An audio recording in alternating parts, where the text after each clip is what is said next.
দিচ্ছে যে সরকার একজন তৃণমূল কংগ্রেস দিয়ে চলেছে, মমতা বন্দ্যোপাধ্যায় দিয়ে চলেছে, আর একজন কেড়ে নিচ্ছে।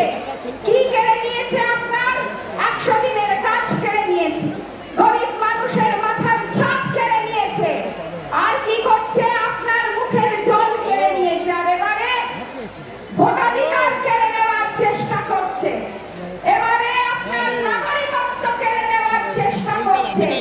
আপনি জবাব দেবেন না? গণতান্ত্রিক পদ্ধতিতে এবারে ভারতীয় জনতা পার্টিকে খবর দিন 29শে এপ্রিল, কারণ 23শে এপ্রিল পাহাড় দেবে আপনার দায়িত্ব। 29শে এপ্রিল আমাদের যিনি প্রার্থী দ্বিতীয়বার জিতেছেন আপনাদের আশীর্বাদ নিয়ে, তৃতীয়বার আবারও আপনাদের কাছে এসেছেন আশীর্বাদ নিতে।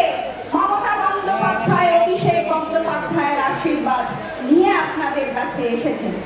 তিনি আমায় যারা লোকসভায় ভোট দিয়েছেন তার আরো অনেক বেশি ভোটে আপনাদেরকে জেতাতে হবে।